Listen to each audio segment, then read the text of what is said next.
I साहेब पोरीच्या मायेनं तिच्या काळजीनं फार हिंमत ढासळली आहे बघा माझी. अरे अरे अरे सत्यवान, उठ उठ बरं आधी उठ. काय करतोयस तू? अरे पहाडासारखा माणूस तू.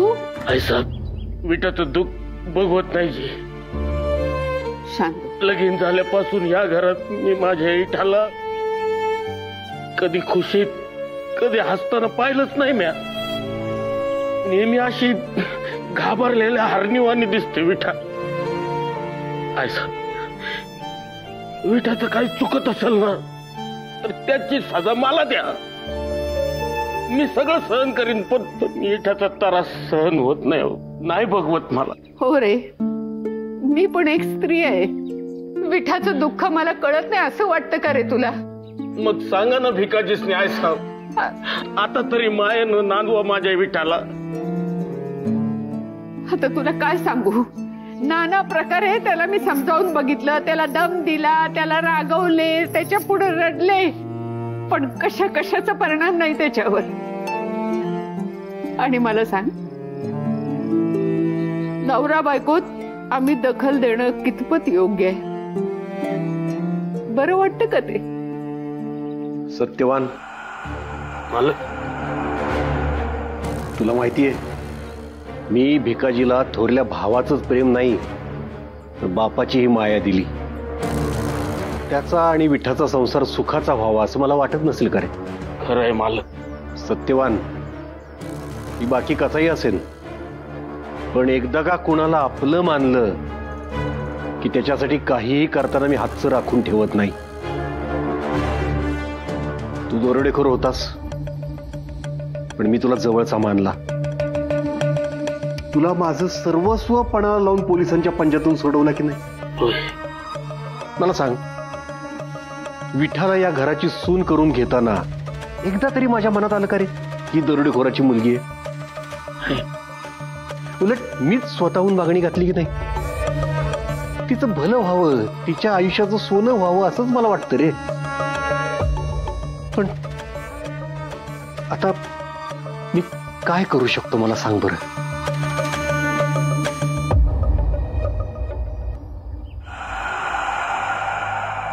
माझ्या लग्नाचा विषय सर्वस्वी माझ्यावर आणि तुमच्या दोघांवर संबंधित आहे. प्लीज तुम्ही माझ्यावर कोणताही निर्णय लादू नका. आणि मितालीला जे तुम्ही मध्यस्थी करायला सांगताय ना त्याचं मला जास्त वाईट वाटतंय. त्याचं काय झालं माहितीये का नाली? मला सगळं माहितीये दादा. ऍटलीस्ट माझ्याशी स्पष्ट बोललं पाहिजे ना. ऋषी, आपण हिच्याशी बोलण्याचा, हिला सांगण्याचा प्रयत्न केला होता ना, पण हिला आमचं काही ऐकायचंच नाही म्हणल्यावर काय करणार? अगं पण आई, मला वाद नकोय ऋषी. फक्त लग्नाला होकार हवाय. हे मान्य नाहीये मला. दादा, मी कोणताही निर्णय अविचाराने घेणार नाही. नाली अगं असं बोलू नये ग. नाही, बोलू दे ती, बोलू दे. अविचार ती करणार नाही ना. अविचार आम्ही केला होता ना नवरा बायकोनी. चौथं बाळ जन्माला घातलं. सगळं जग म्हणत होतं मुलगी झाली तर तिकळी होणार, पण मी आई ना. माझ्या पोटातल्या बाळाचा काय दोष म्हणून हिला जन्माला घातली. पण त्याची शिक्षा मी भोगतेच आहे ना. एकटी भोगतीये? मी नाहीये हिच्या पाठीशी खंबीर? तू नाहीयेस? मला काय वाटतंय, सगळ्यांना सगळं वाटतंय ऋषी. फक्त मलाच काही वाटत नाहीये. 4 मुलांचं ओझं टाकून तुझे बाबा निघून गेले, अजून आले नाही. कुठे आहेत काही माहित नाही. मुळात आहेत की नाहीत हेच माहित नाही.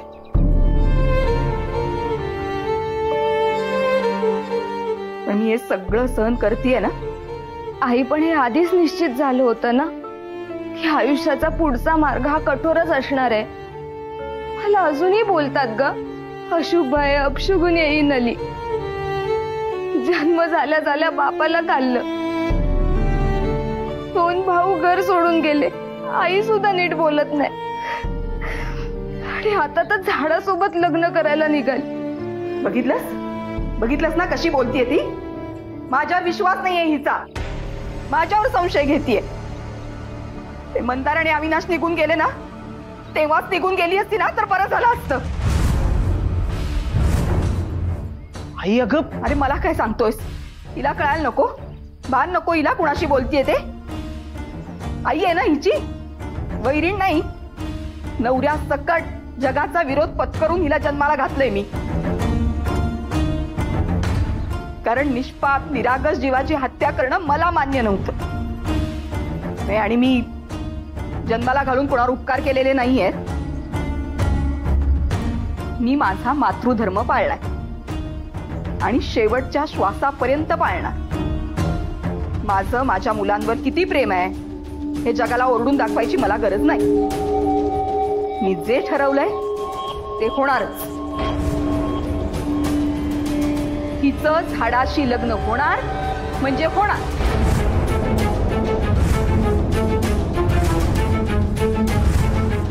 आणि हिला जर हे मान्य नसेल तर चालती हो म्हणा.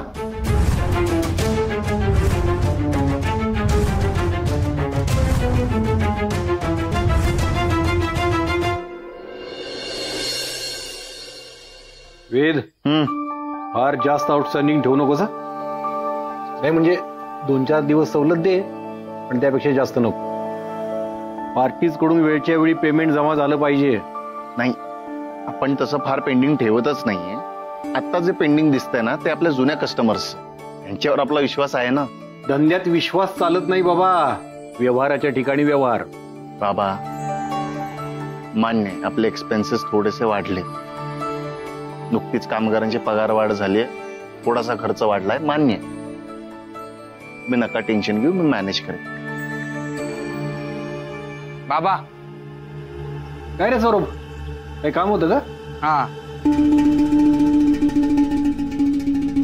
उद्यापासून ना घरून येताना आंघोळ न करताच येतो मी. का रे, काय झालं? का रे काय, इथे येऊन घामाने आंघोळ होतेच ना माझी. का पंखे बंद पडलेत का? पंख्यांना जर गरम हवा मिळते तर ते गार हवा कशी फेकणार? हो बरोबर आहे. त्यात बाहेर किती उकाड आहे बघितलं ना, त्यात हा पंख्यांचा गरम वारा. कळलं, बस थोडा वेळ आराम कर. थँक्यू. हो चिरंजीव, बसायला कुठे चाललाय? एसीत बसायचे दिवस नाहीत हे. कष्ट करा, घाम गाळा. आणि आई म्हणते याला जबाबदारीचं काम द्या.